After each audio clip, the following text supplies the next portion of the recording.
Bonjour à tous, bienvenue à notre première édition du Paris Virtual Film Festival au Forum des Images. On est vraiment heureux de vous accueillir. Pour certains qui ont déjà été là hier, vous savez que c'est plus d'une centaine de séances avec une sélection de 15 films et on est vraiment fiers d'avoir réussi ce beau pari. Et naturellement, des tables rondes puisqu'on est le lieu du débat et encore plus avec la réalité virtuelle. Donc je vais passer la parole au modérateur autour de la table ronde qui va poser la question de quel avenir pour cette réalité virtuelle. Voilà, très bonne conférence. Merci Mickaël. En fait, de table ronde, on a voulu que ce soit plus une conversation avec Philippe Fuchs, qui est chercheur et référence dans le domaine scientifique sur la réalité virtuelle, puisqu'il enseigne et dirige une unité de recherche à l'École des Mines sur la frontière de la réalité virtuelle. Sur le plan scientifique, il nous en parlera. Et Morgane Boucher. Morgane, j'ai oublié de vérifier le titre exact, puisque tu t'occupes particulièrement de réalité virtuelle, mais pas seulement à Orange. Oui, bonjour, je suis directeur des contenus digitaux de l'innovation, donc la direction des contenus d'Orange, et également enseignant à Sciences Po dans le master transmédia. Donc tu es toi aussi un pionnier de la narration interactive, sous beaucoup de formes. Oui, on a beaucoup essayé d'alimenter l'écosystème créatif en essayant d'imaginer comment les technologies pouvaient accompagner la création et les auteurs. Et donc le terme transmédia a beaucoup été employé, mais voilà, c'est autour de ces projets qui mixent interaction, le jeu, le storytelling et les technologies dans un nouveau paysage créatif. En commençant tout de suite là-dessus, puisque on veut parler de l'avenir, je rappelle aussi que Philippe vient de publier tu viens de publier ton deuxième livre donc sur les casques immersifs, après avoir publié il y a quelques années maintenant le livre de référence sur la réalité virtuelle, puisque on parle beaucoup de réalité virtuelle actuellement, mais il ne faut pas oublier que la réalité virtuelle vient de... Ah, tu l'as porté, voilà. Donc, faire un peu de pub quand même. Je l'ai écrit pour vous. Hein. Et la réalité virtuelle ne vient pas de nulle part. Avant de parler du futur, juste rappeler que la réalité virtuelle est héritée d'un désir très ancien d'immersion. Et on peut retracer d'une certaine manière ce désir d'immersion dans l'histoire de la peinture jusqu'à, à la limite, l'invention de la perspective à la Renaissance, et tout un ensemble de dispositifs qui ont existé au XVIIIe et au XIXe siècle, qui visaient, en reconstituant un univers à 360 degrés de peinture, il y a comme ça des reconstitutions de batailles ou d'événements historiques qui permettaient aux spectateurs de se sentir entourés. Donc ce désir d'immersion, il est presque inhérent à la recherche humaine de représentation du monde. Et dans les années à nouveau 50-60, la technologie a permis de commencer à électroniquement reconstituer des univers à 360 et néanmoins cette technologie n'a jamais réussi, malgré quelques tentatives dans les années 90, à percer dans le domaine du grand public.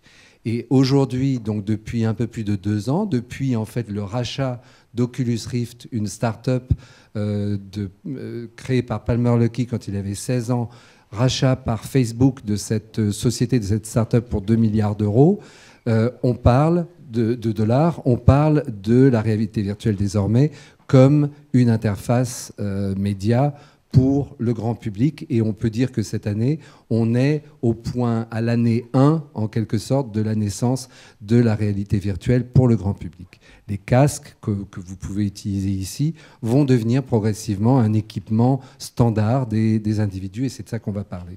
Donc je voudrais juste, en ayant rappelé cette mise en perspective par rapport au passé, Morgane, que tu puisses nous dire de ton point de vue et du point de vue d'Orange, quelle est la perspective justement en termes de mois, d'années.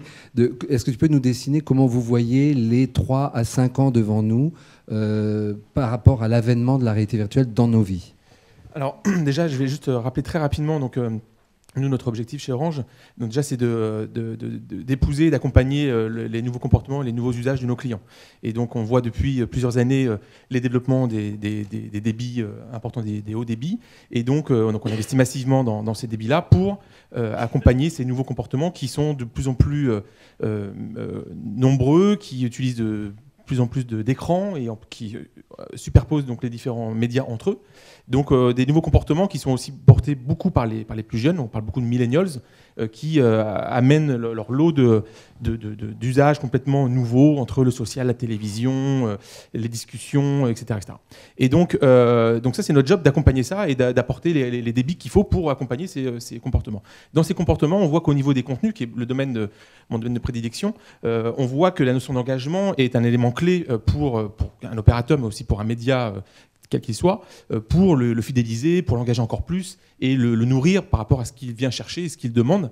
Et ça passe entre autres par une immersion et un engagement dans des histoires, dans un univers qui va développer des émotions pour le consommateur. Et donc par rapport à ça, nous, donc, on a beaucoup œuvré dans des projets transmédia qui étaient très expérimentaux. Et puis là, avec l'arrivée en effet de la réalité virtuelle, on voit qu'on arrive à une certaine maturité, même si c'est encore le tout début, le marché n'est à peine lancé. On voit déjà qu'il y a quelques perspectives qu'on peut dresser. Il y a un élément intéressant, c'est la courbe de Gartner, qui est une théorie en fait, qui donne un peu la courbe de vie des différentes technologies. Et on voit que la réalité virtuelle arrive dans une phase où elle est proche de son plateau, donc proche de sa entre guillemets maturité, et qu'elle va pouvoir toucher le grand public. Donc à l'inverse de technologies beaucoup plus récentes, elle est plutôt bien avancée, et même si elle est assez ancienne, elle a plusieurs années, on voit qu'on est proche de quelque chose qui est tangible, qui va toucher le grand public. Et donc ça, du coup, pour nous, c'est intéressant de se dire, c'est quoi cette technologie-là au regard des services que l'on procure et que l'on propose à nos clients. Donc on a beaucoup... Moi, quand je suis arrivé chez Orange, je suis arrivé pour développer la vidéo à la demande, la musique à la demande. Et donc, on a dû construire des plateformes et inventer une nouvelle manière de distribuer des contenus pour nos clients. Et donc là, on en est à peu près au même niveau, sachant qu'on a quand même un petit peu d'expérience sur d'autres types de services. Et donc, du coup, on essaie à la fois de s'inspirer de ce qu'on a fait par le passé, dans ce registre de distribution de contenu, mais aussi essayer de projeter ça dans un environnement qui est du coup immersif, 360 degrés, qui est une totale nouvelle grammaire qu'il faut complètement réinventer en termes de navigation, en termes de type de contenu, enfin à tout niveau. Et donc par rapport à ça, on voit qu'il y a un gros travail à faire et qu'on ne pourra pas le faire seul. Donc on va devoir s'appuyer sur des acteurs, des startups, des chercheurs, une industrie qui est en train de se constituer. Et donc ça, on commence à le faire tout doucement, en faisant attention non plus à ne pas aller trop vite, parce que c'est vrai qu'il y a un vrai engouement sur le sujet, il y a beaucoup d'annonces, il y a beaucoup de chiffres, mais il faut rester prudent par rapport au temps que ça peut mettre pour arriver à cette maturité, hein, je refais référence à la courbe de Gartner qui aujourd'hui parle de quelque chose autour de 5 ans. Donc 5 ans, c'est demain, mais c'est encore c'est 5 années à passer. Donc c'est aussi pour nous un apprentissage pour essayer d'explorer, de tester des choses pour commencer à sentir un peu les besoins clients et adapter en fonction de ce qu'ils attendent. Donc on lance plusieurs projets actuellement. Le premier projet qu'on est en train de lancer, c'est autour d'OCS. Donc c'est le niveau 0. Orange Cinéma Série. Voilà, Orange Cinéma Série, donc une chaîne premium, linéaire et on-demand, multi-terminaux, qui propose différents types de contenus de cinéma avec des contenus issus de HBO, de AMC, etc. Et donc on a recréé un environnement immersif.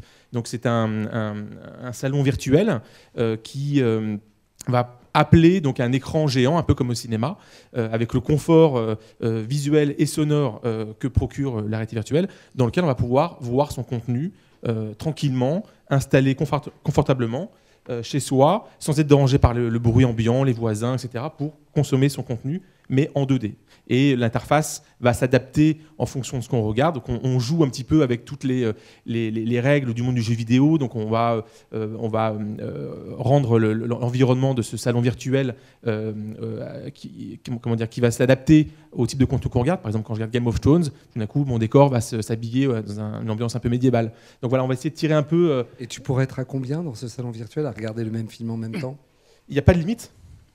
C'est-à-dire qu'on pourrait être à une vingtaine, trentaine ensemble. Complètement, ouais.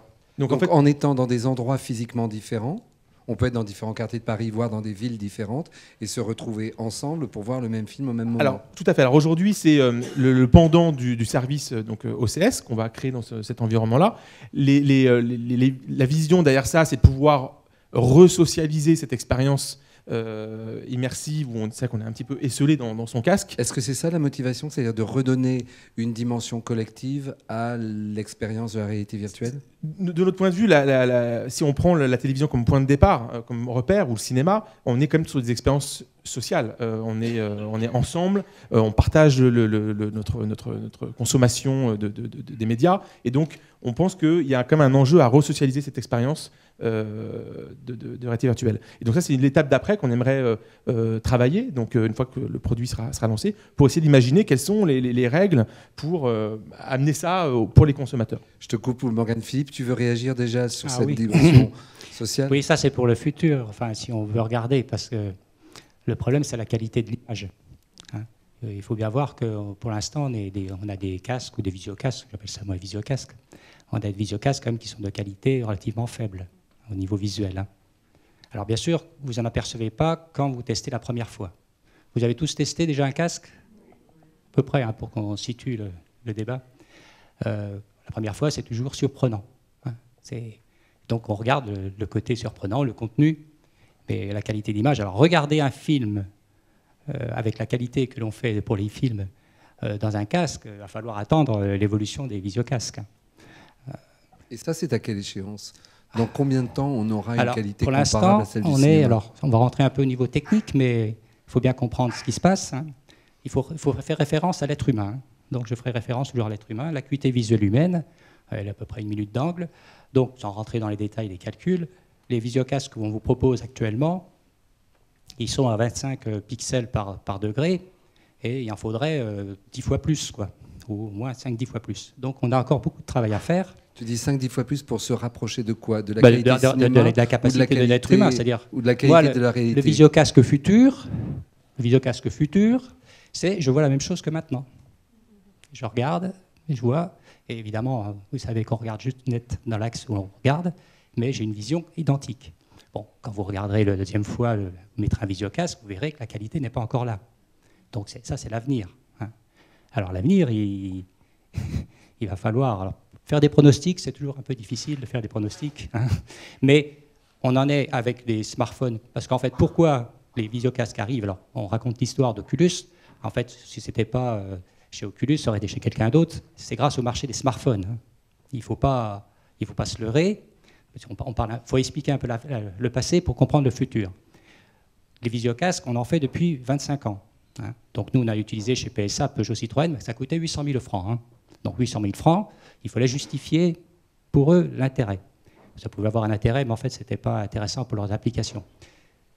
Mais dans les années 95, vous aviez Nintendo, Sega, etc., qui disaient on va sortir pour Noël les visiocasques avec des jeux vidéo. Hein. Il y en a qui se rappellent de ça. Mais évidemment, on n'avait pas les écrans plats, les écrans petite dimension avec beaucoup de pixels. Donc c'est grâce au smartphone qu'on a obtenu la possibilité de faire visiocasque maintenant grand public, avec un bas prix. La question c'est, est-ce qu'il va y avoir un marché suffisant des visiocasques pour que ce soit l'industrie des visiocasques qui développe des écrans de plus haute qualité? Parce que maintenant, quand vous avez un smartphone, même de grande dimension, que vous avez 1K de pixels, on peut passer à 4K, il faut passer à 4K.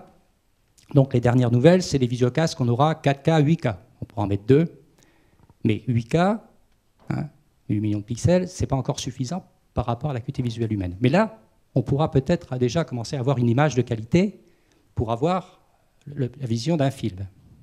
Alors il ne faut pas confondre des visiocasques tels que ceux-ci, que vous utilisez couramment pour la réalité virtuelle, avec certains, pour appeler ça aussi encore des visiocasques, comme les Royol, etc. C'est des compagnies qui travaillent sur les écrans souples et qui, eux, arrivent à mettre 10 fois plus de densité de pixels. Alors sur ces casques-là, mais les gens ne l'ont pas encore acheté ceux-ci, on pourra voir ce que raconte mon collègue. Mais vous aurez un champ de vision limité. Donc l'autre problème, puisque je continue sur ces problèmes techniques, mais qu'il faut bien avoir en mettre... Est-ce que tu peux juste préciser, quand tu parles de champ de vision limité, préciser voilà. Que c'est Voilà. Donc le champ de vision de l'être humain, peut-être fixe les yeux mobiles, c'est 210 degrés. Donc nous, on vous propose... Voilà. 210 degrés à la tête fixe. Donc avec votre casque, on vous met en général 100 degrés, et encore sur une ligne horizontale, hein, parce que c'est arrondi, donc c'est limité. C'est-à-dire que ce que vous voyez, vous le voyez au travers un tube. Alors ce soir, vous ferez tous un tube en carton, et vous le mettrez sur votre tête, et vous promènerez chez vous pendant un quart d'heure. Vous verrez, bon, on peut faire des choses intéressantes, mais il y a des limites, quoi. Donc ça, c'est une limite qu'il va falloir espérer dépasser. Alors, il y a des casques qui commencent à sortir, comme le Star VR, hein, avec des champs de vision plus grands. Mais bien sûr, s'il y a un champ de vision plus grand, il faut encore des écrans avec plus de pixels. Et ces casques-là sont plus difficiles à mettre sur la tête d'une personne, puisque, évidemment, chaque personne a une morphologie différente. Michel a testé un Star VR, moi je l'ai testé aussi, ça m'a plu énormément. Et toi, moi, ça n'a pas marché. Ça n'a pas marché. Pourquoi ça n'a pas marché? Tu as testé? Adoré. Bon, voilà. Donc, il faut bien comprendre que ce dispositif qui semble simple hein, est totalement difficile à maîtriser, surtout en grande production, hein, quand on s'adresse au grand public. Nous, on avait des casques il y a 20 ans, on mettait une journée ou une demi-journée pour régler sur l'opérateur, sur le testeur. Mais bon, c'est un professionnel, on pouvait passer du temps. Là, ce n'est pas la même chose. Puis on va vendre à tout le monde des casques. La distance interoculaire des personnes, ça varie entre 52, 55 jusqu'à 70, etc., etc. Et tout le monde a des perceptions visuelles différentes. Donc il y a une difficulté, mais qu'il ne faut pas se leurrer, que vous ne voyez pas au début, parce que vous êtes évidemment un peu ébloui. Nous, c'était pareil. Hein. Je me rappelle la première fois que j'ai mis un visiocasque chez PSA, les industriels étaient contents parce qu'il y avait une belle planche de bord devant eux, on était en position de voiture. Moi, je leur ai dit, mettez-moi tout rouge, tout vert, tout bleu dans le casque. Puis à ce moment-là, on a vu les défauts. Parce qu'évidemment, on ne regardait pas le contenu, hein, on regardait le dispositif.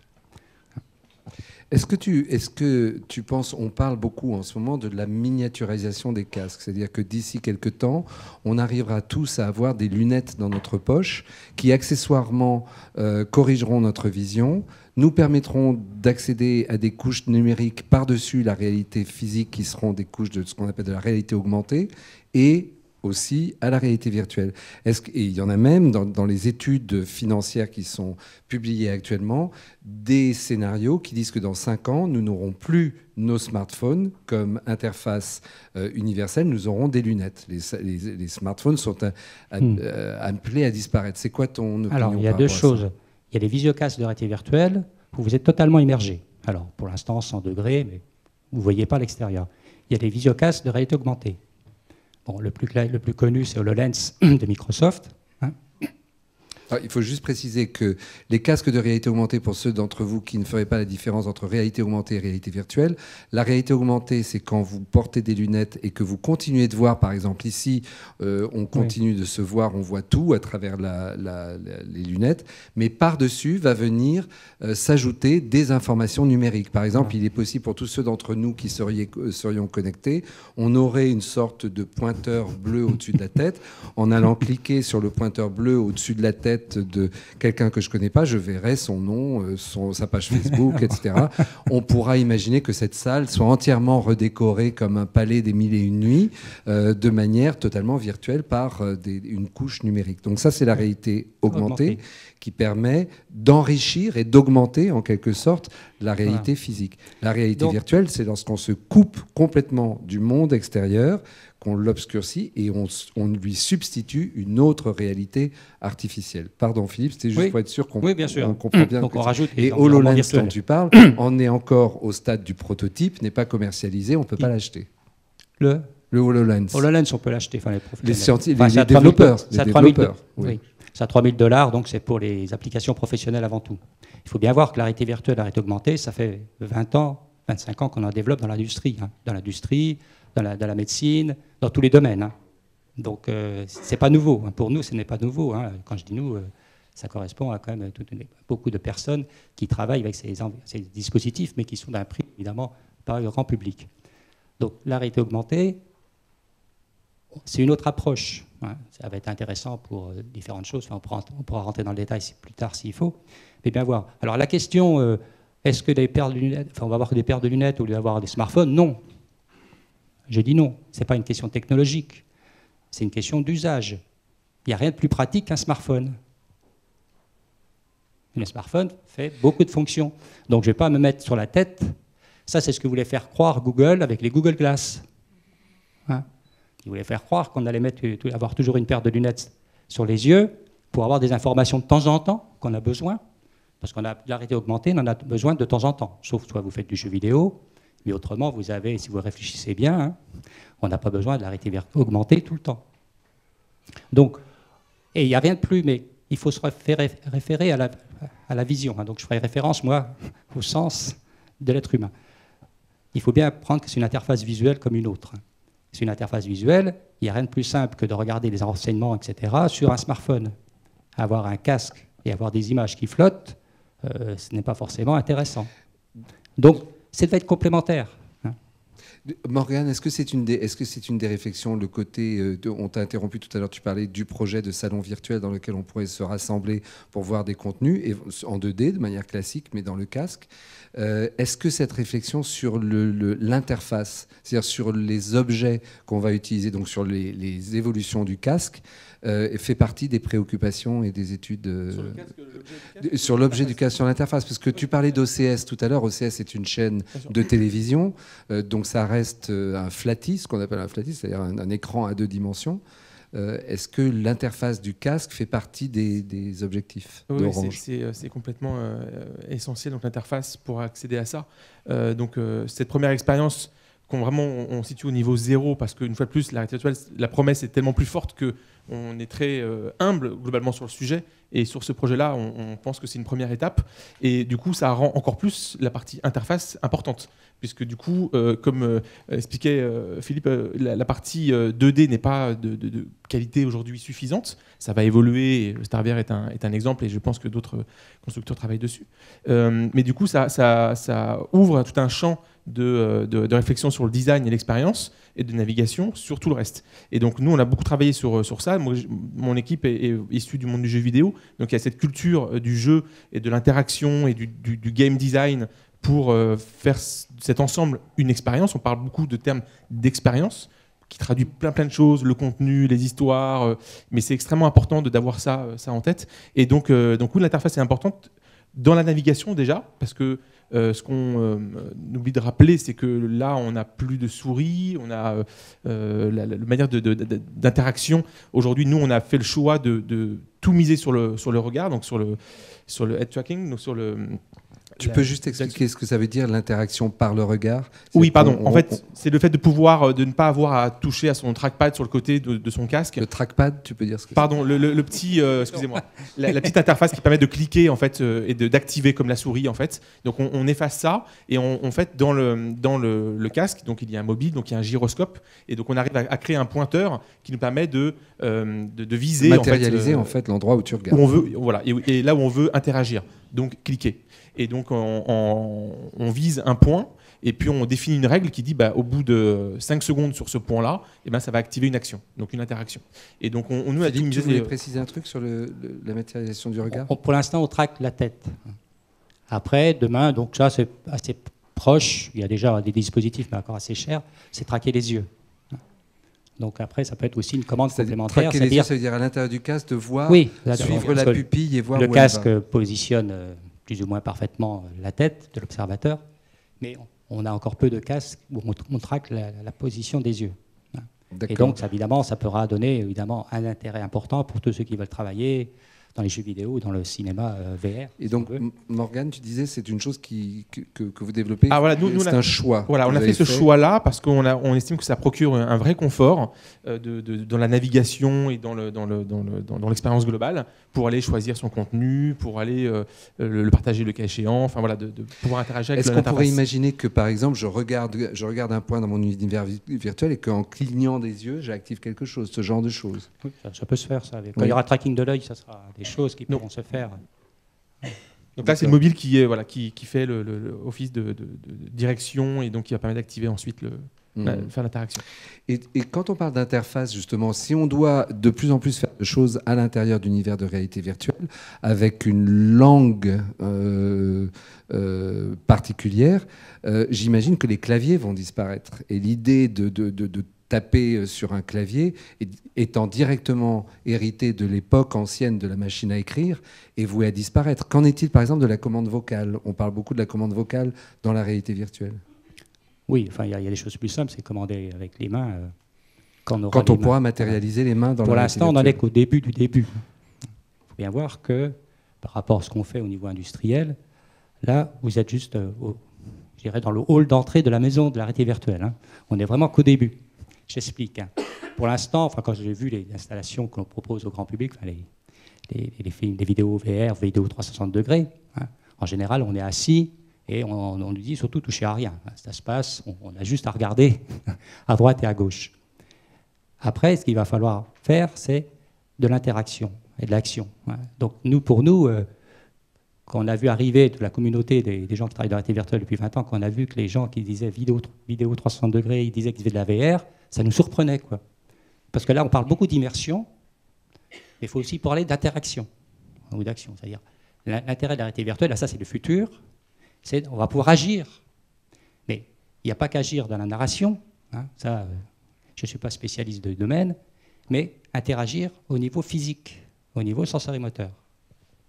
Et donc là, il y a beaucoup de travaux qui vont se faire. Et justement, tu as fait une demande pour un guerre VR de dire on va mettre les mains, donc ça ne coûte pas très cher de mettre les mains de l'utilisateur. Hein. Quand tu dis de mettre les mains, pour être précis, ça veut dire que je puisse matérialiser mes mains de telle sorte que mes mains réelles de mon corps physique à moi sont devant moi et je fais ça et je vois mes mains faire ça dans la réalité virtuelle. Pour l'instant, ce que vous voyez dans les installations HTC Vive ou d'autres, c'est des manettes. Mais ça vient du jeu vidéo, ça vient, enfin évidemment, c'est utile. Mais ça s'éloigne de la réalité. Moi, tous les jours, enfin, acheter un micro, je n'ai pas une manette pour tenir mon micro et depuis ce matin, je n'avais pas de manette dans la main. Hein. Pourtant, je vis dans un environnement réel. Est-ce qu'on peut faire la même chose dans un environnement virtuel? Oui, on peut, mais on expliquera que ce n'est pas le même monde et qu'il y a aussi des difficultés. Hein. Mais mettre des mains, ça peut être aussi quelque chose qui va se faire. Alors après, bien sûr, à quoi ça va servir? Ça, c'est un premier problématique, c'est la manipulation. Hein. Une autre chose, c'est le déplacement en navigation. Si vous avez vu les installations qu'on propose en général, la seule chose que vous pouvez faire en tant que spectateur, hein, parce qu'on n'est plus spectateur, on devient acteur en partie. Hein, je mets spectateur, c'est pas de moi, hein, ça vient depuis un moment. Vous pouvez pour l'instant regarder à droite et à gauche. Et après, des fois on vous déplace, mais c'est le réalisateur qui a fait un déplacement. Hein. Après, ce qui va être intéressant, c'est de vous-même vous les déplacer. C'est-à-dire, ici, je peux me déplacer, hein, je fais ce que je veux. Vous voyez, j'arrive. Faire ça dans un environnement filmé par des caméras à 360 degrés, ça pose quelques problèmes technologiques. Mais ça va être l'avenir. Et à ce moment-là, bien sûr, le spectateur, lui, il va être plus libre dans le scénario, dans la narration. Qu'est-ce qu'on va en faire? Parce que ce qu'il a expliqué, mon collègue, c'est que dans le salon, on regardait tous le même écran. Mais si je voulais me lever dans le salon virtuel pour aller prendre une bière, je pense que j'aurais eu des difficultés. Mais on a d'ailleurs ici la chance de pouvoir vous montrer encore pour cet après-midi Allumette, qui est un film... Certains d'entre vous l'ont vu déjà? Qui l'a vu? D'accord, donc je pense que ceux d'entre vous qui l'avaient vu, et si vous avez vu d'autres films de réalité virtuelle, vous comprenez ce dont parle Philippe. C'est-à-dire que dans Allumette, le gros plus, la grosse amélioration de l'expérience, c'est que lorsque je m'approche du personnage, physiquement avec le casque, je m'approche virtuellement du personnage. Si je veux passer ma tête sous le pont et aller voir ce qui se passe derrière, je me rends compte qu'il y a une action sous le pont derrière que j'aurais pas vu si j'avais pas fait ça. Et je me rends compte que je peux passer ma tête à travers la coque du bateau pour aller voir ce qui se passe à l'intérieur du bateau. Donc c'est de cette interaction-là que parle Philippe et ça fait un énorme changement. Je pense que vous en serez d'accord. Enfin, l'amélioration. Vous êtes d'accord? Est-ce que quelqu'un n'est pas d'accord avec ça? Au niveau fonctionnel, c'est qu'évidemment, il y a une modélisation de l'environnement. Ah bah complètement. Et ça ne se fait pour le moment qu'en animation. On ne peut pas le faire en prise de vue réelle. Oui, pour l'instant, ça ne se fait pas en prise de vue réelle. C'est des images de synthèse. Donc ça, c'est ce qu'on fait dans les jeux vidéo. Hein. Donc, dans les jeux vidéo, mais si on veut partir d'images réelles et qu'on filme ici la pièce, il va falloir la modéliser aussi. Hein. En 3D. Oui, en 3 dimensions. Il faut bien faire attention au terme 3D, qui est souvent mal utilisé. Oui, je sais que oui. C'est un terme dangereux. Oui. On pourra en reparler après si on veut, mais c'est plutôt du passé. Mais donc, si on modélise évidemment la position de tous les sièges, de toutes les personnes, etc., des murs, etc., on peut, même en filmant juste un seul endroit, reproduire un déplacement qui serait commandé par le spectateur. Morgane, est-ce que ça, c'est des préoccupations que vous avez d'intégrer dans ce que vous allez proposer? cette dimension donc d'interactivité. Et j'allais demander, en plus, on n'en a pas dit, on n'en a pas parlé pour le moment, on a parlé de l'œil, on parle de la commande vocale un petit peu, et il y a aussi la dimension haptique aussi à venir. Est-ce que c'est des choses, la dimension haptique, par exemple, ça peut être des gants qu'on mettra et qui pourront restituer la sensation de toucher quelqu'un virtuellement. Quand je poserai ma main sur un rocher dans l'univers virtuel, je sentirai ce rocher par des pressions d'air comprimé dans le gant. Il faut préciser l'haptique. Il y a deux sens. Hein. Philippe est un puriste des mots qu'on utilise. Non, c'est pas. Oui, mais c'est pas pour les mots. Hein. C'est pour comprendre. En général, 9 personnes sur 10 ne connaissent pas les sens humains. Hein. Il y en a qui s'en restent encore aux 5 sens. On a 7, 8, 9, 10 sens. Hein. Donc, il faut bien comprendre tout ça pour comprendre ce qui va se passer. Et ça va être le côté intéressant au niveau de la connaissance, c'est que les gens vont commencer à comprendre comment leur corps fonctionne au niveau sensorimoteur. Je dis ça sans prétention, parce que moi, il y a 25 ans, je ne connaissais rien non plus. Donc, il a fallu que j'apprenne ça. Quand on dit haptique, on peut dire deux choses. Il y a le toucher. Hein, et le toucher, il y a 4 types de récepteurs sous la peau. Alors ça, le toucher, on pourra le faire facilement, hein, avec des vibrations. Ce qui est autre chose, c'est la proprioception musculaire. C'est-à-dire, quand je prends un objet, je ressens le poids. Et si je me déplace ici, si je m'appuie sur la table, mon corps est bien bloqué par la table. Et là, il faut des retours d'effort. Les retours d'effort, c'est très compliqué à faire au niveau mécanique. Alors nous, on en fait dans l'industrie, parce qu'il y a évidemment les moyens, mais même avec les micro-moyens, on arrive à faire des retours d'effort dans certaines zones. Enfin, je ne rentre pas dans les détails, c'est un peu compliqué. Donc, ce qui va se faire, c'est le toucher, le tactile. Oui, hein. dans un Donc, le tactile. Alors, le tactile, il y a différentes choses. Il y a la chaleur, les questions de chaleur, puis les questions mécaniques. Et les questions mécaniques, si vous faites un toucher approximatif, bon, vous touchez l'objet, vous avez une vibration. Ce qui va être plus difficile si on veut faire toucher la texture. Parler d'un rocher, bon, toucher le rocher puis avoir une sensation du toucher avec une vibration complémentaire à la vision. Hein. Par contre, si on veut faire la rugosité du rocher, ça va être plus difficile et plus délicat. Oui, ça prendra du temps. Voilà. Morgane, est-ce que c'est des directions dans lesquelles... Oui, mais donc sur la partie interactive, en fait, déjà nous on s'arrête au niveau du service, c'est-à-dire qu'on ne va pas toucher à l'œuvre, on laisse les gens, c'est la profession, créer, imaginer cette nouvelle grammaire. On a beaucoup œuvré par le passé et on accompagne encore beaucoup les auteurs via différentes aides et appels à projets que l'on mène avec la SACD pour accompagner cette nouvelle création vers le digital, vers l'interaction, vers la réalité virtuelle. Et donc, mais on les laisse faire, c'est-à-dire qu'on va les accompagner, mais ce sont eux les auteurs et à eux d'imaginer de cet environnement où le spectateur devient spectateur. Du coup, nous on s'arrête à l'approche vraiment de navigation et de l'interface. Et donc, et comme on est beaucoup inspiré et issu du monde du jeu vidéo, et on sait que chaque engagement, chaque interaction suppose d'avoir ce qu'on appelle dans le monde du jeu du feedback, d'avoir des rewards. Donc, quand je m'engage et que je fais une action, au niveau du consommateur, on se doit de lui apporter quelque chose. Un service, une fonction, il doit avoir un retour.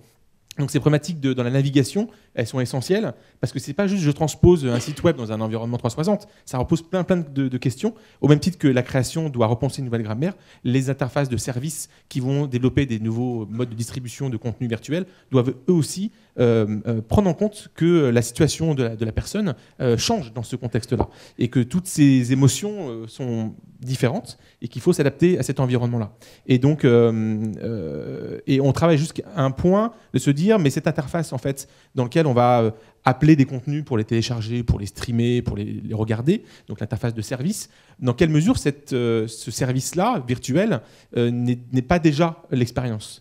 Est-ce que l'expérience, elle ne commence pas déjà là, en fait ? Quand je vais appeler Allumette dans le catalogue demain, j'espère, d'Orange pour streamer un contenu en réalité virtuelle, est-ce que cette interface, déjà, on n'est pas déjà un peu dans l'œuvre elle-même ?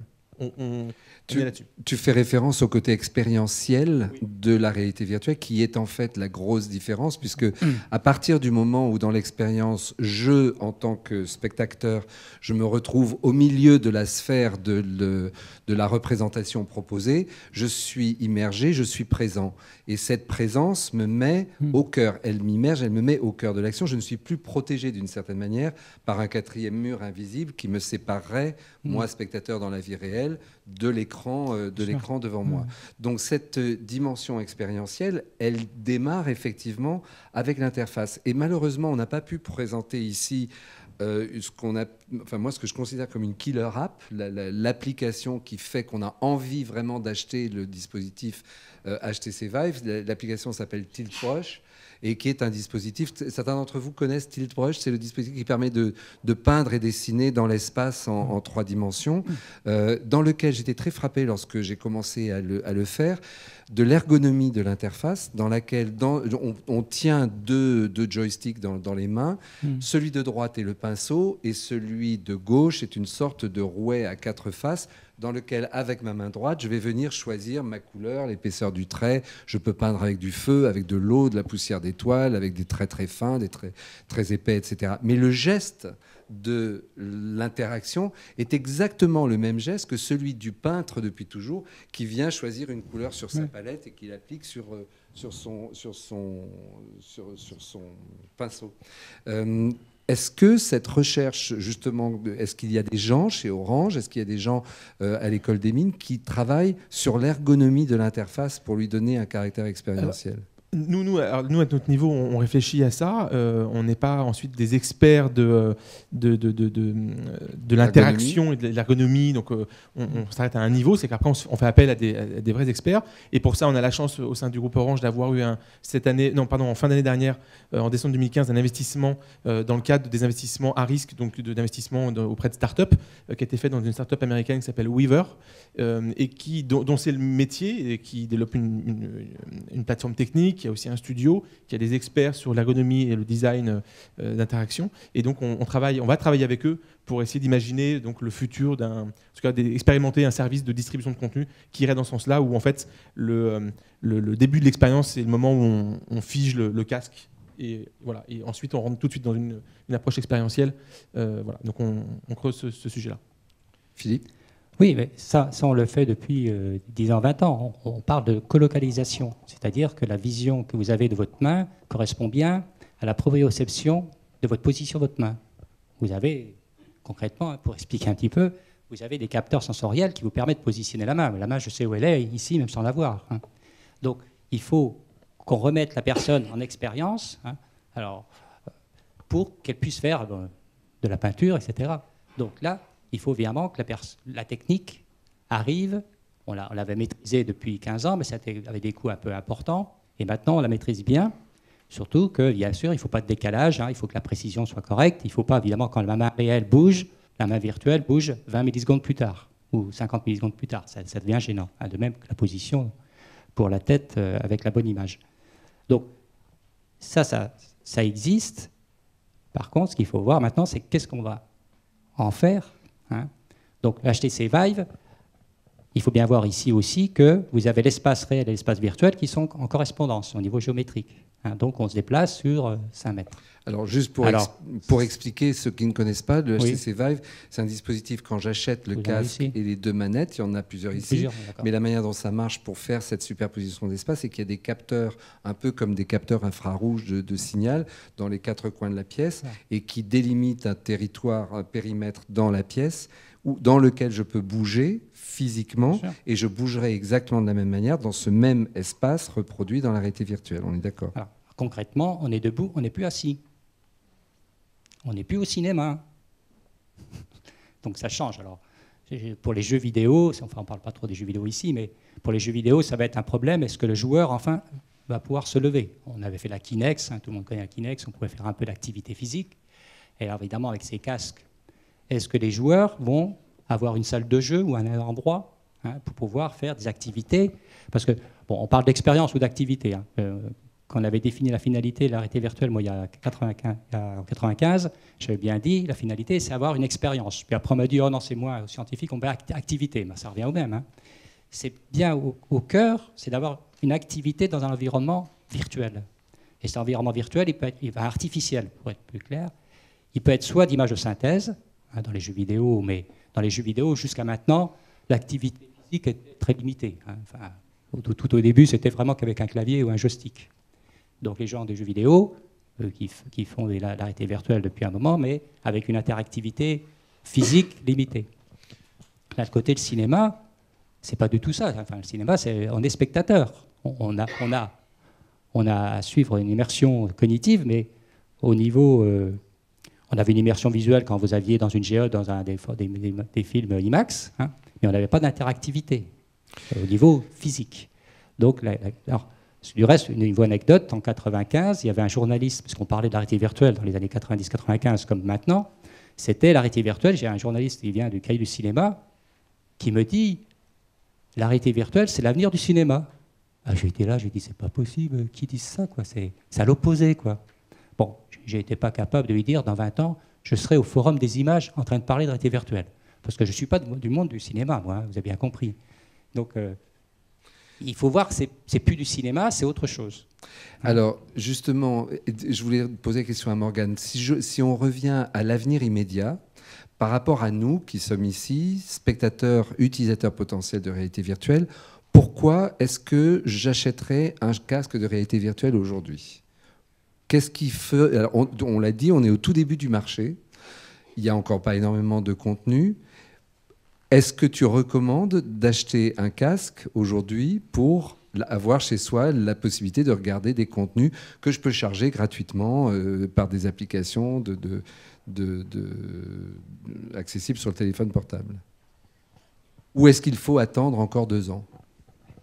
Délicat, enfin, je pense après chacun va y trouver un intérêt ou pas, mais c'est que dans une population plutôt millennials, geeks, qui aiment bien expérimenter ces nouvelles choses, je pense que beaucoup de gens seront tentés d'aller acheter les premiers casques. Il y en a qui sont assez accessibles. Le Samsung Gear est aujourd'hui assez accessible. C'est autour de 90 euros. Oui, même moins. Il y a des promotions quand il est bundlé avec le téléphone. Il est donné gratuitement avec le Galaxy. Voilà, donc c'est accessible. Et d'ailleurs, c'est bien qu'il y ait des actions comme ça d'évangélisation pour que le plus grand nombre puisse avoir accès à ça. Parce que voilà, il y a des prix qui sont assez élevés, d'autres qui le sont un peu moins. Donc il faut quand même qu'il y ait des produits qui procurent une expérience quand même de qualité. Parce qu'on en revient quand même à ça. Le risque, le problème qu'il pourrait y avoir, et c'est ça qui me fait un peu peur, c'est qu'il n'y ait pas assez de contenu de qualité et que les gens disent non mais c'est nul, ça sert à rien. Alors il va y avoir un test en octobre puisque Sony va commencer à commercialiser le PlayStation VR pour les propriétaires de la PlayStation. Il y a environ 50 millions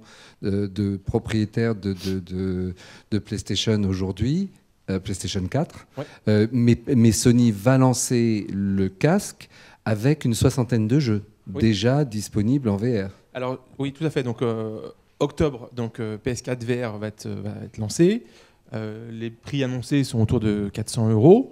Donc on est déjà sur un prix un peu moins fort que les HTC et Oculus sont autour de 700-800 plus la mise à jour de l'ordinateur, plus le PC qui fait que ça fait une enveloppe globale de 2000 à 3000 €. Voilà, donc c'est intéressant. Une population de joueurs qui sont déjà extrêmement engagés, dont le côté immersif, le côté très engagé et figé ne les gêne pas trop. Ils le font aujourd'hui quotidiennement dans leur jeu.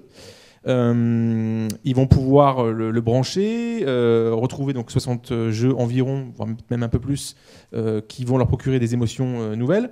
Donc oui, c'est sûr que ça va être un point aussi important à voir, octobre ou novembre, sur ce produit-là. Nous, sur OCS, et je rebondis là-dessus, on a développé et on va lancer, je pense, cet été, sans trop communiquer, parce qu'on veut vraiment avoir du feedback des consommateurs. On va aussi le lancer, donc on l'a fait sur Samsung Gear, et on va le lancer aussi sur PS4, puisque OCS est distribué par PS4 dans leur interface. Donc on travaille avec eux pour développer cette même expérience 2D dans un environnement 3D sur PS4. Et modulo les aspects de qualité, mais qui vont, je pense, assez vite évoluer, de la 4K. Et voilà. Oui. Je pense que ça peut venir du jeu vidéo, donc comme ça a été dit. Ça viendra aussi de l'usage des smartphones qu'on achète évidemment à un support à moins de 100 €. Je pense que les gens, personnellement, vont avoir envie d'acheter la petite caméra à 300 €, etc., pour faire des films personnels, pour faire des expérimentations personnelles. Puis, quand vous visitez un beau site, que vous prenez une photo panoramique, vous êtes un peu déçu de la montrer après à vos amis parce que ça ne rend pas le cadre que vous avez vu, ou un cadre familial. Donc ça peut venir aussi. Alors c'est plus les mêmes types de matériel, ça a été dit. Il faut bien faire attention entre le vrai visiocasque, qui est un appareil conçu pour cet simple usage, avec les masques, on peut appeler ça masque, où on prend un smartphone et on l'insère dans un support. Où là la qualité, évidemment, l'interface visuelle est quand même relativement inférieure, mais elle va être abordable, puisque si la personne a déjà son smartphone pour un autre usage, mettre 100 € pour un bon support et puis mettre 2, 3, 400 euros pour une bonne caméra, ça peut être intéressant. Les gens achètent une caméra, un caméscope, pour avoir une utilisation personnelle. Donc je crois aussi beaucoup, alors je ne vais pas faire le pourcentage, à l'introduction des visiocasques pour des usages personnels, parce que les gens vont avoir intérêt, vont avoir un plaisir de filmer à 360 degrés, comme vous dites, en fait, c'est pas 360 degrés, enfin à peu près, et pouvoir représenter un événement ou un lieu qu'ils ont vécu. Il faudra faire très attention, parce qu'on ne peut pas filmer n'importe comment, et là, ça devient bien plus délicat, parce qu'il faut bien comprendre ce qui va se passer au niveau des incohérences sensorimotrices. Juste une chose avant qu'on puisse vous passer la parole. Je voudrais juste savoir, pour rebondir sur ce que tu disais, Philippe, et je m'adresse aussi à Morgane, la fonction des réseaux sociaux. Le fait que Facebook ait annoncé et ait commencé de montrer ce que va être la transformation de Facebook en réalité virtuelle, puisque c'est vers ça qu'ils vont.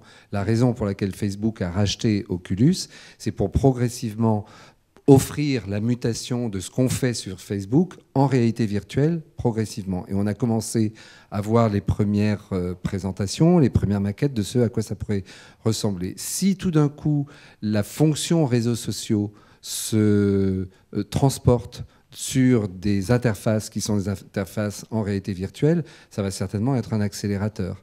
Est-ce que c'est quelque chose à quoi vous intéressez? Non, je ne suis pas forcément d'accord. Je voudrais... Morgane répond. Alors, je vais rebondir sur juste le point d'avant et je te réponds. En fait, sur l'évolution par rapport à la qualité, etc. C'est que une dernière étude qui annonce qu'en 2020, 50% de la population active seront des millennials, donc des 20-34 ans. Cette population-là, cette génération-là, elle n'a pas le même regard par rapport à ce qu'est une œuvre et à la qualité. La définition change. Au même titre que, pour moi, un talent, c'est un comédien qui est dans des grands films, etc. Pour les plus jeunes, ce sont des youtubeurs qui n'ont pas forcément des talents de comédien, mais qui ont cette capacité d'aller développer une émotion, de partager quelque chose qui est différent. Et donc, ils ont un regard différent et des attentes différentes. Et donc, par rapport à la qualité, je pense que c'est aussi ça qu'il faut prendre en compte et qui peut être compensé par cette notion d'expérience globale versus un problème de qualité au sens technique du terme. Dans cette continuité-là, la dimension sociale fait partie aussi de leur ADN. Ils ne vivent que comme ça. Ils sont sur les réseaux sociaux, enfin en tout cas la plupart, et donc forcément on ne peut pas penser à la réalité virtuelle sans penser au social et sans penser au futur de ces plateformes sociales. Et donc tu fais bien de mentionner en effet donc Facebook, mais il y en a d'autres, et là aussi l'histoire, c'est tout ça en fait, on a un peu l'histoire pour nous, parce que tout ça c'est déjà passé quelque part. L'évolution des médias, les nouveaux comportements, le se filmer chez soi dans sa chambre et se projeter sur des plateformes et se mettre en public, ça c'est des choses qu'on voit encore aujourd'hui, qui vont se retrouver encore demain dans le 360. Et donc par rapport aux plateformes sociales, il y a cette expérience, ce service qui était Second Life, je ne sais pas si certains d'entre vous s'en souviennent. Second Life ne s'est jamais arrêté en fait, donc il y a eu une petite faillite quand même.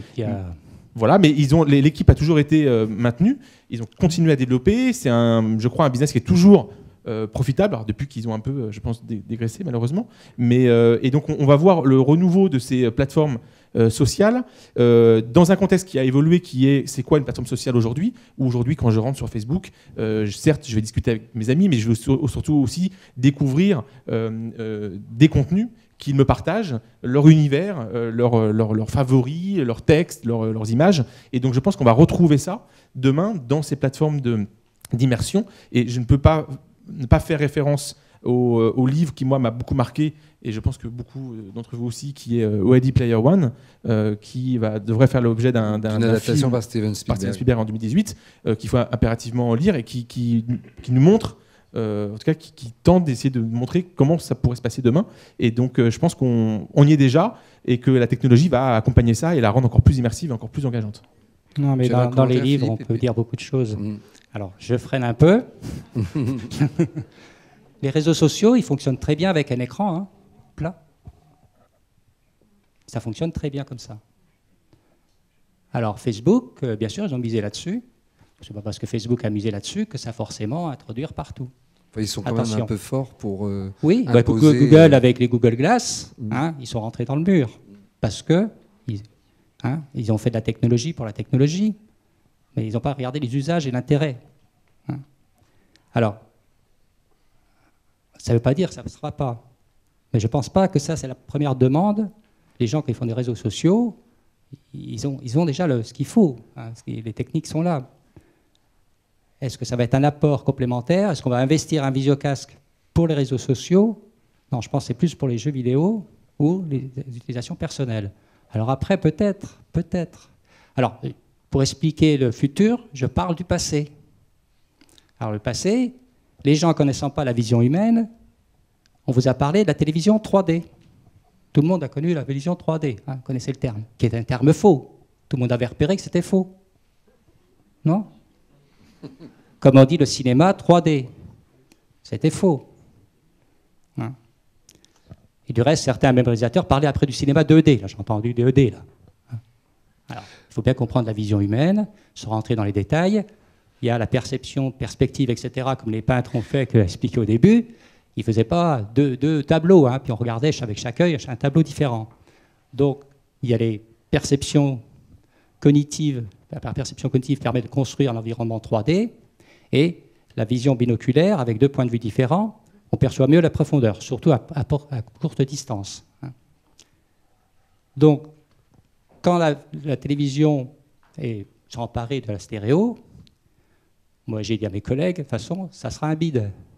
Alors ça, c'est la seule perspective que j'ai faite qui était bonne. Après les autres, je n'en ferai pas trop sur l'avenir, parce que ça va être plus délicat, si je peux parler 5 minutes, ça va être plus délicat maintenant, parce que ça intervient sur plus d'heures. Sur l'être humain, ça devient plus compliqué avec les visiocasques et la réalité virtuelle. Mais sur la vision stéréoscopique, autant le cinéma, mais le cinéma en relief, c'est pas depuis Avatar et du terme 3D. Hein. On fait des films en relief depuis plus d'un siècle. Hein. Et puis vous dire que la pression du 3D existe. Avec les lunettes rouges et bleues, c'est non, ça? Mais oui, puis, oui, là, ou même là. Et puis, quand les Frères Lumière ont fait un des premiers films avec l'entrée du train dans la gare, les gens ont été surpris, ils sont reculés, etc. Donc ils avaient bien une impression de 3D. Hein. Donc il faut faire attention aux termes qu'on utilise. Donc, il faut faire attention aux extrapolations. Ce n'est pas parce qu'il y a des gros, évidemment, des grandes entreprises multinationales qui lancent des nouveaux produits qu'il faut tout croire de ce qu'ils racontent. Évidemment, ils ont intérêt à développer le marché. Donc, faire attention, la vision stéréoscopique n'est pas utilisable forcément dans tous les cas. Et ça pose des incohérences sensorimotrices, ce qui fait qu'il y a des gens, du reste, hein, vous savez qu'il y a quelques pourcentages de la population qui n'aiment pas trop voir des malaises, et qui ont une fatigue oculomoteur. Et là, ça va devenir plus compliqué puisque vous allez avoir une incohérence. Il y a plusieurs incohérences dans le livre. Vous lirez si vous voulez savoir un peu plus. Je propose que, hein, oui, on achète le livre pour entrer dans le détail. Il va bien falloir que ça va poser quelques problèmes, surtout sur l'avenir de ce qu'on veut faire. Oui, hein, bien sûr. Il ne faut pas rester au niveau de la technologie. Morgane, un commentaire et puis après, je voudrais vous passer la parole. Oui, non, je pense qu'il faut être en effet très vigilant et globalement, je suis très vigilant par rapport à tout ça. C'est très excitant. Mais voilà, il faut rester les pieds sur terre et très prudent. Et juste mentionner qu'il y a des magnifiques startups en France. On a des vrais talents en France dans le développement 3D, dans la modélisation, dans tout ça.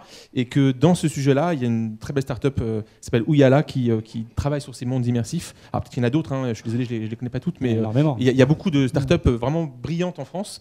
Et voilà, et donc, faut le rappeler. Est-ce que vous avez des questions ? En parlant de la France, il y a une question ici. On va vous donner un micro. Oui. Tout à l'heure, M. Fuchs, vous avez dit qu'il ne fallait pas filmer n'importe comment la réalité virtuelle parce que ça risquait de poser des problèmes du point de vue sensorimoteur. Donc, comment il faut filmer ? Ah oui, là ça, il va falloir écrire le prochain livre. En 2-3 minutes. En 2-3 minutes. Quand vous êtes debout, que je me déplace, hein, j'ai ma vision qui permet de détecter les mouvements et aussi le système vestibulaire. Hein. Donc il détecte les accélérations de mon corps et les inclinaisons. Donc il faut faire attention qu'il n'y ait pas trop d'incohérence à ce niveau-là. Alors un contre-exemple. Et ce n'est pas la même chose quand vous êtes dans un petit écran, quand vous faites du jeu vidéo et que vous avez un mouvement de voiture dans tous les sens. Votre écran... Hein, vous regardez que votre écran, mais votre vision périphérique, inconsciemment, voit l'environnement réel et vous stabilise. Par contre, si vous êtes complètement occulté, et si vous commencez à faire des virages dans tous les sens, vous avez une incohérence qui est très forte. Alors, qu'est-ce qu'on fait ? Bon, il faut réduire les accélérations, les limiter. Le problème, c'est que ça va dépendre des personnes, hein, et ça va dépendre du contenu. Donc, il faut faire attention. Dans un téléfilm, tu fais tu fais tourner l'espace. Hein, il fait tourner l'espace, on se retrouve les pieds en l'air, si on peut dire cette expression-là. Mais bien sûr, il l'a fait très lentement. Hein, en le faisant très vite, on a perdu. Il faut bien comprendre que la réalité virtuelle a un impact important sur l'aspect sensorimoteur de l'être humain. Et on ne peut pas faire n'importe quoi. Alors il y a des règles. Les premières règles ne viennent pas de la réalité virtuelle, viennent des gens qui travaillaient sur les simulateurs de transport. Donc ces règles-là sont connues sur les simulateurs de transport. On a des limites d'accélération. Alors les rotations, il faut faire attention aux rotations, etc. Il ne faut pas faire différentes trajectoires. Des trajectoires, il ne faut pas faire des trajectoires brusques, ou alors modérées, mais ça dépend aussi des personnes, ça dépend aussi de la motivation de la personne. Hein. Ça devient très compliqué. Il y en a pour 10 ans, 20 ans de recherche, à mon avis. Enfin, et j'aimerais compléter juste la réponse, c'est que la réponse de Philippe est une réponse sur le plan scientifique et technique, mais on pourrait avoir tout un ensemble d'autres réponses sur comment filmer la réalité virtuelle d'un point de vue strictement narratif. C'est ça que vous parliez. Donc, oui, voilà. Voilà. Donc,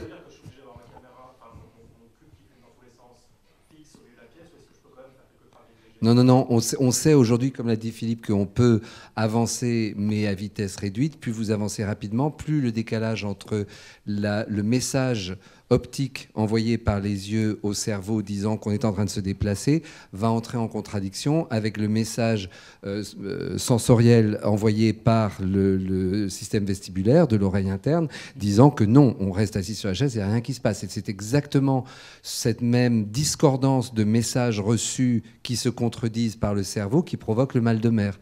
C'est ce dont on parle dans la motion sickness, dans la réalité virtuelle.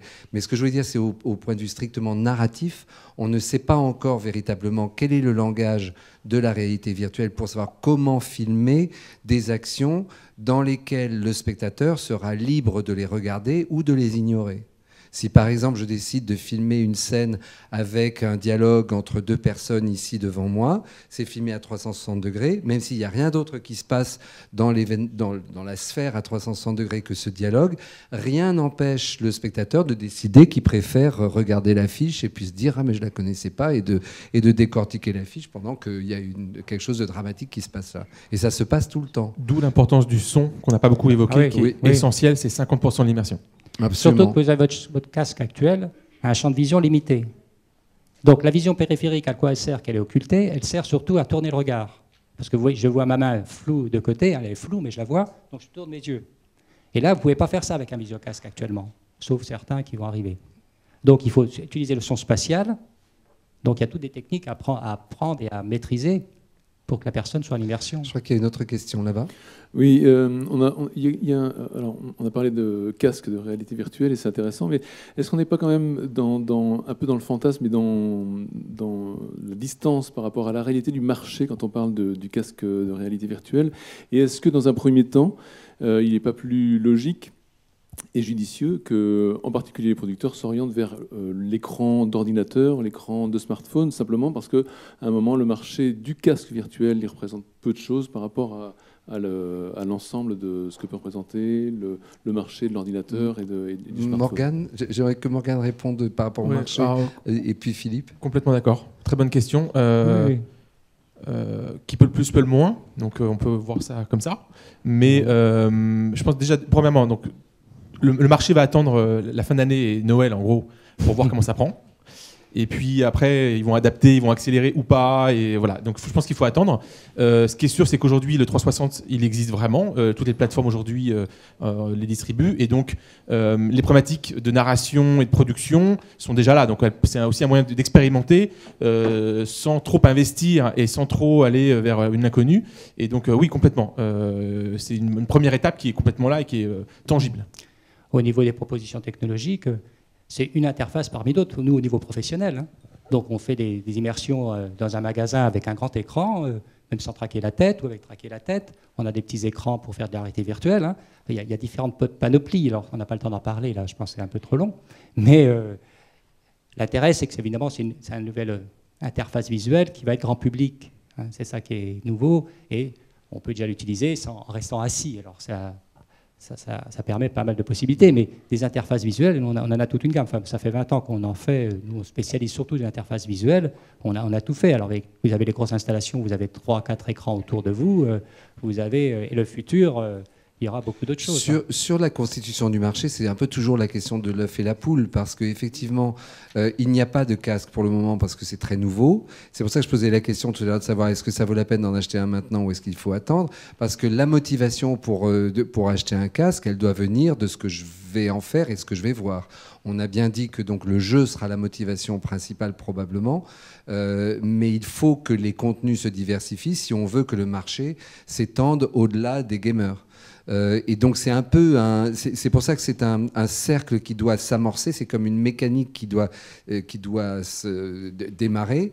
Et ce sera un peu des deux. Ce sera par des petits sauts comme ça de fabricants de jeux, de fabricants de contenu qui feront que des marchés niches. Par exemple, le marché de l'immobilier est un marché très porteur de la réalité virtuelle aujourd'hui. Pourquoi ? Parce qu'on voit bien l'avantage à la fois pour les agences immobilières, les vendeurs de bâtiments neufs, de bureaux ou de particuliers, et pour l'utilisateur qui cherche à acheter. Si votre agence vous propose de passer 2 heures à naviguer dans 10 appartements qu'ils ont choisis pour vous, ça vous évite 10 visites sur place aux 4 coins de Paris, on voit bien l'avantage. La mode s'y intéresse avec la possibilité de vendre des billets assez chers pour assister aux meilleurs rangs à la Fashion Week ou au défilé de haute couture. Quand le visiocast sera de qualité, parce que non, mais bien sûr, mais la NBA aux États-Unis, a déjà commencé de retransmettre les matchs en streaming et c'est énorme comme parce que c'est nouveau ça. Mais un match, moi je le regarderai toujours sur une télévision. Hein. Peut-être, mais les gens qui l'ont regardé. Ça, c'est le mauvais exemple. À l'opposé de ça, c'est le mauvais exemple, c'est tout ce qu'on appelle événement sportif. Ça sera bien à la mi-temps pour voir le vestiaire, etc. Mais quand on regarde un match, vous avez derrière un réalisateur et 15 caméramans professionnels qui savent vous donner le bon point de vue.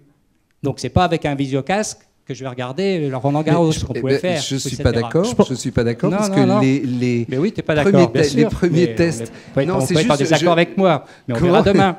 On verra dans 5 ans. On reviendra dans 5 ans. Je pense que plutôt que de comparer le sport, ça va être une curiosité. Mais ça ne va pas être pour regarder le sport. Ça va être une curiosité, bah oui, voir le vestiaire, voir les premiers essais sur les matchs de NBA. Mais pour voir suivre le match, pour suivre le match, Morgane. Moi, je suis entre les deux.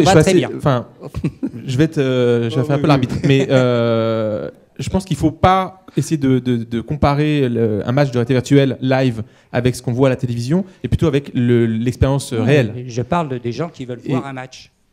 Quand on va dans un stade et quand on va pour un match de foot ou un match de basket ou un autre sport, il y a en effet il y a la compétition, mais il y a l'expérience globale, il y a la foule, il y a le son, il y a les odeurs, il y a tout ça. Et je pense que c'est plutôt ça qu'on essaie de recréer comme expérience dans les casques. Oui. Je vais arrêter la ligue de catch, hein, mais est-ce que vous pensez que la VR c'est juste le marchepied pour aller vers autre chose, notamment sur la réalité augmentée? Et est-ce que la réalité augmentée, on en parle depuis aussi un certain temps. Oui, bien sûr. Pour avoir eu la chance de tester le casque HoloSense de Microsoft, c'est assez bluffant, beaucoup plus bluffant que ce qu'on peut voir aujourd'hui en réalité virtuelle. Et est-ce que quand les processeurs seront suffisamment puissants et qu'on aura les casques légers, puissants, est-ce que c'est la réalité augmentée en fait qui est le but ultime? Pas. Stéphane Faudeux a écrit un chapitre dans le livre. Je crois que on a tendance à dire que la réalité augmentée et la réalité virtuelle sont 2 facettes d'un même avenir. On parle de réalité mixte. Oui, et on parle de réalité mixte. Globalement, mais si on regarde dans le détail, c'est pas la même chose. Quand même. Alors évidemment, le lens, ils ont une qualité d'image, mais sur un champ de vision plus limité. Hein. Donc, mais il faut savoir que c'est très compliqué. J'avais écrit dans le livre que du reste, ils allaient utiliser des mots techniques, des écrans light field, c'est-à-dire qu'à chaque pixel, on va accommoder la bonne distance. C'est ce qu'on n'a pas sur un film ordinaire en vision stéréoscopique, où là, il y a des incohérences et qui créent des problèmes pour certains utilisateurs. Là, on aurait le bon point de vue ressemblant à la vision humaine naturelle. Ils avaient prévu ça, ils ne l'ont pas encore, parce que c'est très difficile. Mais la réalité augmentée et la réalité virtuelle, oui, c'est un même domaine au niveau de l'interface, mais l'usage va être quand même différent. Et les jeux vidéo en réalité augmentée vont être peut-être très porteurs parce qu'il y a toutes des incohérences sensorimotrices qui sont supprimées, puisque votre vision périphérique va toujours se stabiliser. Donc vous allez pouvoir faire des jeux vidéo des activités ludiques en réalité augmentée qui vont être plus intéressantes, pour certains points de vue, que ceux qui feront en réalité virtuelle. Il y a une autre question ici. Oui, alors, pour moi, ce qui m'intéresse beaucoup dans tout ce que vous venez de dire, monsieur, c'est la question des contenus. D'abord, depuis 35-40 ans à peu près, je crée et produis des spectacles vivants qui sont extrêmement sobres. Ça consiste à interpréter des textes littéraires. Alors, beaucoup peut-être le font, mais j'ai poussé ça à son extrémité. Et ça fonctionne très bien. Je veux dire que je fais découvrir Proust ou je fais découvrir Céline depuis 40 ans et avec beaucoup d'efficacité, je peux le dire maintenant, n'est-ce pas? Et je suis venu en voisin parce que je suis à l'île Saint-Louis en ce moment avec Tocqueville. Oui, c'est pas si facile. Bon, ça fonctionne très très bien. Pour un certain nombre de raisons que je ne veux pas développer ici, ça prendrait trop de temps. La question que je pose, c'est qu'en termes de produits culturels et pédagogiques, est-ce que la technologie d'aujourd'hui ou de demain, pas trop longtemps non pas, hein, parce que je ne suis pas jeune quand même, est capable de restituer l'effet que je produis sur un public, c'est-à-dire le scotcher pendant 90 minutes, à entrer dans une œuvre comme je dirais un peu hypnotisé. C'est-à-dire que le spectateur ne voit pas d'images, il les crée, ce qui est la fonction de la littérature, n'est-ce pas? Il est dans un environnement, oui. Voilà. Artificiel. Oui. Alors, la 2D, ça n'a pas fonctionné. Il n'y a pas de 2D. Oui, enfin, l'écran, machin, l'écran n'a pas fonctionné. J'ai fait des expériences importantes avec des universités aux États-Unis, tout ça, parce que c'est l'Amérique qui m'a donné toutes mes chances, comme d'habitude. Personne ne voulait m'écouter en France à l'époque. Donc la question, c'est est-ce que l'imaginaire peut fonctionner de la même manière? Oui. Alors, il y a une chose, si je peux me permettre, il y a une chose, un mot qu'on n'a pas utilisé encore, mais qui est absolument central dans la réalité virtuelle, c'est l'empathie. C'est-à-dire le fait que l'immersion du spectateur au centre de la restitution qui est proposée, du monde virtuel qui est proposé, crée une sensation de présence extrêmement forte. Oui. Et cette présence crée une empathie très forte entre le spectateur et la personne qui regarde. Donc si par exemple on vous regarde filmer dans la réalité virtuelle dans un dispositif équivalent à celui que vous utilisez en ce moment à l'île Saint-Louis pour lire Tocqueville, je vais, moi, en tant que spectateur, avoir une sensation d'empathie avec ce que vous êtes en train de faire extrêmement fort. Et je suis, alors peut-être que Philippe et Morgane ne seront pas d'accord, mais je suis intimement convaincu par expérience maintenant intensive de la réalité virtuelle que oui, le lien imaginaire qui va pouvoir se faire entre ce que vous me proposez à entendre et ce que moi je vais écouter et développer mon univers personnel à l'intérieur de ça, je pense que oui, c'est possible. Sous réserve que nous apprenions progressivement. Mais ça fait 20 ans qu'on travaille sur la présence dans les environnements virtuels. Alors c'était plutôt les applications professionnelles, c'est pas connu, mais vous regardez sur la réalité virtuelle et tapez réalité virtuelle et présence, vous aurez énormément de travaux, on va se sentir présent. Par contre, il faut faire attention que la technologie a ses limites, hein, donc il faut connaître, et il faut connaître les limites et les comportements de l'être humain au niveau sensorimoteur. Je reviens là-dessus, mais parce que c'est caché, mais les gens vont buter sur ces problèmes-là pour faire des réalisations qui ne soient pas négatives. Donc attention au comportement sensorimoteur pour que la personne soit en présence, en empathie, dans son environnement. Alors après, le contenu, tout est possible, mais il faut maîtriser la technique, et c'est plus du tout le cinéma. Le cinéma, il y avait l'image et le son. D'accord? Et c'était en spectateur, donc... Et le spectateur séparé de ce qui était proposé. On fait une très belle image, et on connaît toutes les règles pour faire un film. Par contre, là, toutes les règles sont à découvrir. Une question là-haut, je crois? Oui, c'était justement ça. C'était toutes les règles sont à découvrir. On a vraiment le sentiment qu'on en est à l'année 1. Mais comme on est en train d'accompagner à la fois un processus technologique et que les processus narratifs sont en train de s'inventer au regard de cette technologie, on est en train de... Moi, la question que je me pose, mais qu'est-ce qu'on va avoir comme offre en termes de contenu? C'est-à-dire tout va être à découvrir jusqu'à ce qu'on arrive à une sorte de format un peu stabilisé de la narration interactive qui nous permettra d'avoir de véritables découvertes qui soient en effet immersive. Mais est-ce que vous avez déjà un peu une vision prospective du type de contenu qu'on va avoir qui serait de l'ordre, j'allais dire, entre l'expérience, évidemment, entre le jeu vidéo et le cinéma? Parce que ce qu'on voit aujourd'hui, c'est qu'on est en train d'abolir complètement cette expérience sociale qu'est le cinéma. C'est-à-dire qu'on vient partager quelque chose ici, dans une salle, pour voir quelque chose, certes, dans un point de vue très subjectif, mais d'une expérience sociale. Dorénavant, on pourra le vivre chez soi, c'est-à-dire qu'au fond, on vivra tout seul dans sa relation avec son casque, cette expérience, et puis après, on pourra éventuellement en parler avec d'autres, mais pas plus à la sortie de la salle, en fait.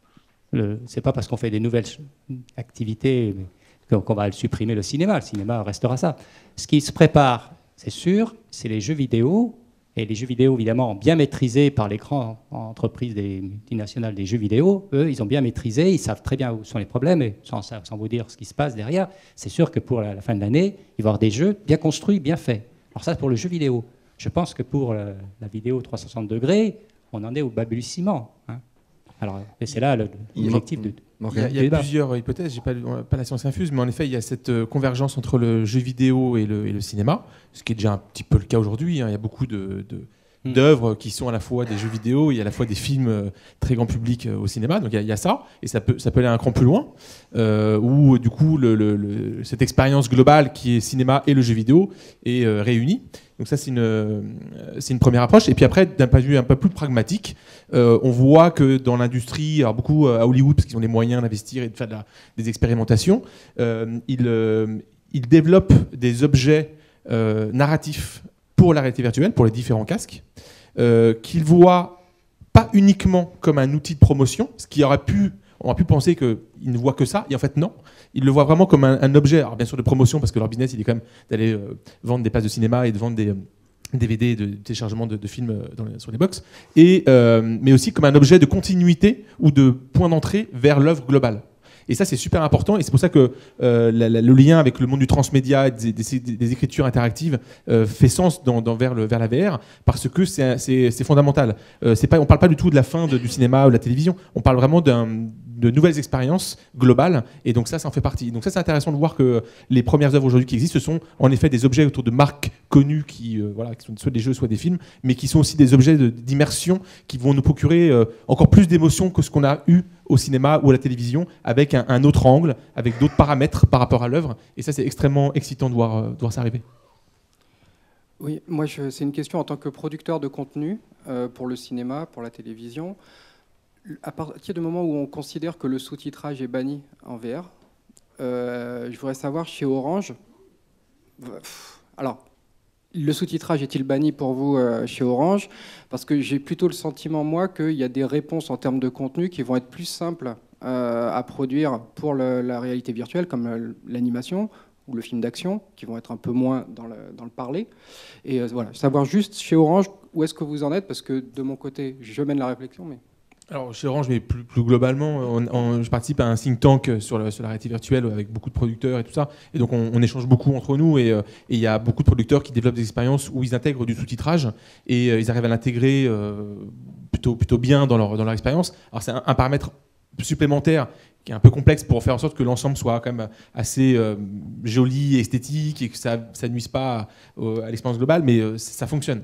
Ça fonctionne. Après, je pense que, comme vous le dites, donc en fonction des types de contenus, il y aura plus ou moins besoin de sous-titrage. Avec les systèmes de géolocalisation, on devrait pouvoir adresser le bon contenu dans la bonne langue à la bonne personne à un instant T, de manière assez automatique.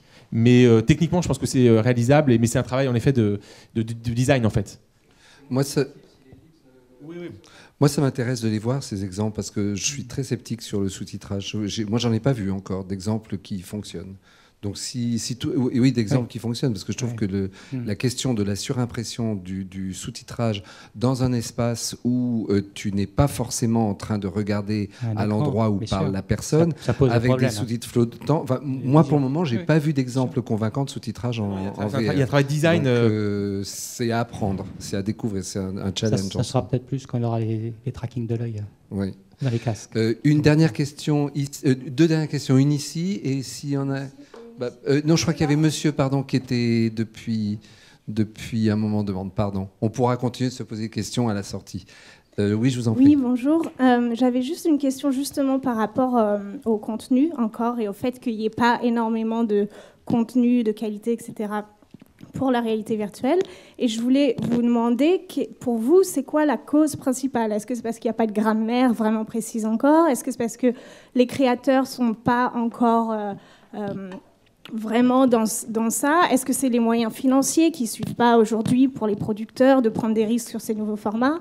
Est-ce que c'est la distribution qui n'est pas là, comme on disait, parce qu'aujourd'hui, tout le monde n'a pas un Gear VR? Voilà. C'est un peu tout ça en fait. Oui. Forcément, le fait que les casques soient accessibles, ça va enclencher donc, un besoin, et donc derrière, on va voir des choses arriver. On a très rapidement survolé l'aspect 360 personnel, au même titre qu'on a vu arriver on appelle ça, les users, les UGC, donc les contenus générés par les consommateurs qui publient sur leur page YouTube, etc. Donc on va aussi voir ça arriver dans le lot de gens, des talents qui vont développer des contenus. Et donc il y a ça aussi qu'il ne faut pas oublier. Il y a des talents qui vont naître sur les plateformes, sur les réseaux, et donc ils vont produire en 360. Donc ça va aussi participer à développer l'écosystème. Oui, il y a une nouvelle grammaire qui reste à inventer. Et juste, je rappelle, le marché n'est pas à peine lancé. Enfin, oui. Le marché commence l'année prochaine. Donc je pense que c'est un peu normal. Alors il y a beaucoup de... il y a beaucoup de choses qui sont en train de se faire. Je crois qu'au niveau du CNC, il y a énormément de projets sur la réalité virtuelle. La SSCD, donc la bourse Beaumarchais, l'année prochaine, on va complètement passer sur la réalité virtuelle. Donc il y a aussi beaucoup d'accompagnement et de financement qui vont aussi s'organiser. Mais je pense que tout le monde attend un petit peu de voir comment ça va. Les premiers tests et les premiers contenus vont être accueillis par les consommateurs. On a développé à notre époque une très grande impatience et votre question reflète un peu cette impatience. C'est-à-dire qu'on a oublié qu'il faut un tout petit peu de temps pour une cerise de passer de l'étape de fleur à l'étape de fruit. Et pour la réalité virtuelle, comme pour toute nouvelle forme, c'est une forme vraiment nouvelle, il faut le temps de se l'approprier. On a aussi oublié que le cinéma tel qu'on le connaît a mis 25 ans à s'inventer. Aujourd'hui, ça nous paraît être un langage universel et totalement compréhensible. Quand on fait des ellipses de temps, des flashbacks, des flash-forward, des ralentis, on comprend ce que ça veut dire. Mais ça a mis 25 ans à s'inventer. L'ellipse de temps a mis 25 ans à s'inventer. Oui, voilà. Donc il faut bien qu'on ait un peu de temps pour apprendre les rudiments du langage de la réalité virtuelle et créer des contenus qui soient suffisamment forts. C'est pour ça que Allumette est un exemple extrêmement intéressant d'un premier passage vers la maturité du langage. Allumette développe des éléments de langage de réalité virtuelle qu'aucun autre film avant n'a eu, je trouve. On va prendre une dernière question, c'est monsieur ici, et puis on va s'arrêter. Merci. En fait, je voulais juste revenir sur l'interactivité avec l'environnement virtuel. Vous avez parlé tout à l'heure de la possibilité, par exemple, de cligner de l'œil pour cliquer sur un contenu et interagir de cette manière. Je voulais savoir si, d'après vous, c'était déjà plausible dans un avenir assez proche de court-circuiter un petit peu l'essence de l'être humain pour aller prendre l'information directement par les influx nerveux. Est-ce que je sais que ça se fait déjà dans la médecine où on arrive à redonner la possibilité à quelqu'un qui a une infirmité motrice de retrouver l'usage de sa main, par exemple. On a parlé tout à l'heure des gants haptiques. Il faut énormément de temps. Voilà. Est-ce que et c'est possible? C'est vraiment pour des personnes qui ont une perte, un handicap sensorimoteur. Donc ça, ce n'est pas pour l'usage grand public. Mais est-ce que ça laisse présager une possibilité à moyen ou long terme de... Non. Merci. On reviendra dans 50 ans peut-être.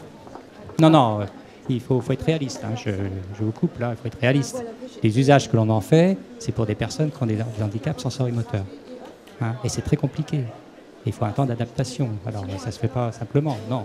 Déjà, faisons au niveau sensorimoteur.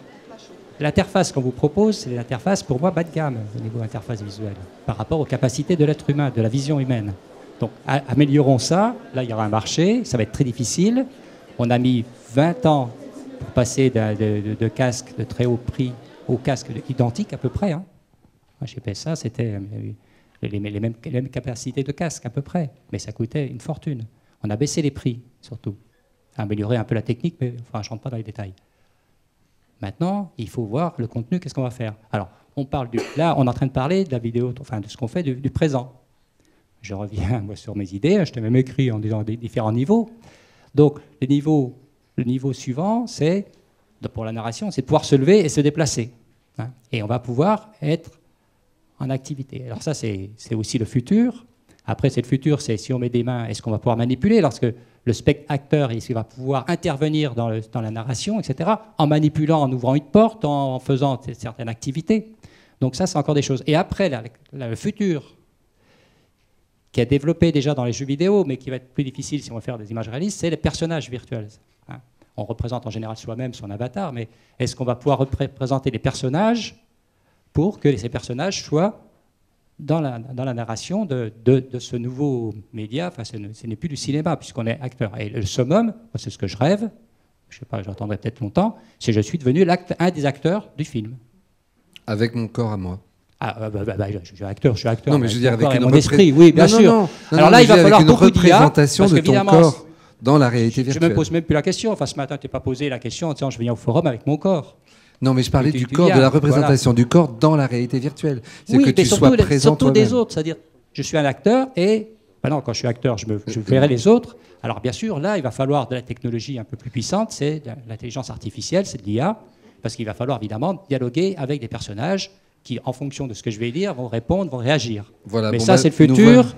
Mais ça se travaille dans les laboratoires de chez nous, mais ailleurs. Voilà une carte de voyage vers le futur tracée par Philippe. Et j'ai un rêve.